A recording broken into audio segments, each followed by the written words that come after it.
मनुष्य के सारे संबंधों का आधार है अपेक्षा। पति कैसा हो जो मेरा जीवन सुख और सुविधा से भर दे।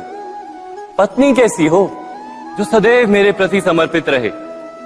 संतान कैसी हो जो मेरी सेवा करे, मेरा आदेश माने।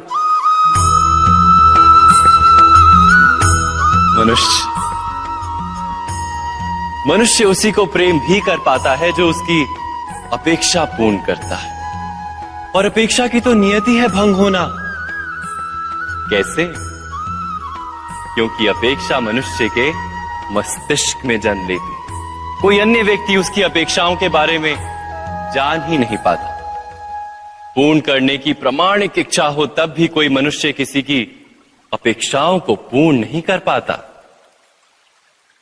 और वहां से जन्म लेता है संघर्ष। सारे संबंध संघर्ष में परिवर्तित हो जाते,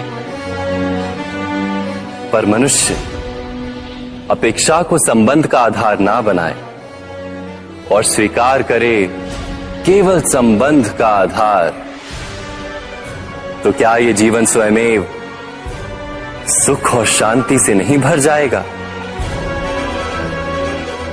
स्वयं विचार कीजिएगा।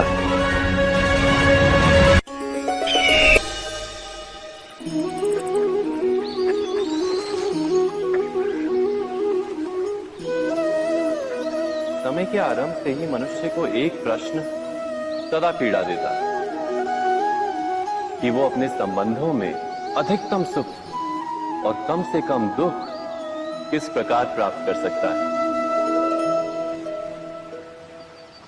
क्या आपके सारे संबंधों ने आपको संपूर्ण संतोष दिया है? विचार कीजिए। हमारा जीवन संबंधों पर आधारित है, हमारी सुरक्षा संबंधों पर आधारित है। इसी कारण हमारे जीवन के सारे सुखों का आधार भी संबंध है। किंतु फिर भी हमें संबंधों में ही अधिकतर दुख क्यों प्राप्त होते हैं? सदा ही संघर्ष भी संबंधों से ही उत्पन्न क्यों हो जाते हैं? कभी विचार किया है? जब कोई व्यक्ति किसी अन्य व्यक्ति के विचार अथवा कार्य को स्वीकार नहीं करता, उसमें परिवर्तन करने का प्रयत्न करता है, तो संघर्ष जन्म लेता है। अर्थात जितना अधिक अस्वीकार उतना ही अधिक संघर्ष, और जितना अधिक स्वीकार उतना ही अधिक सुख। क्या ये वास्तविकता नहीं?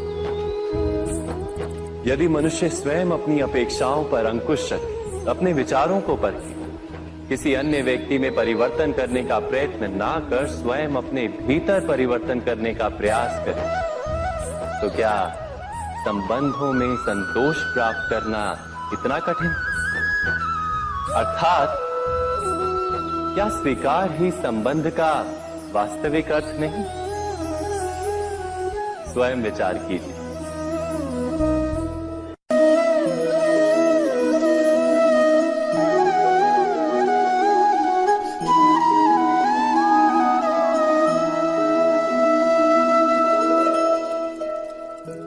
जब किसी व्यक्ति को किसी घटना में अन्याय का अनुभव होता है, तो वो घटना उसके अंतर को झकझोर देती।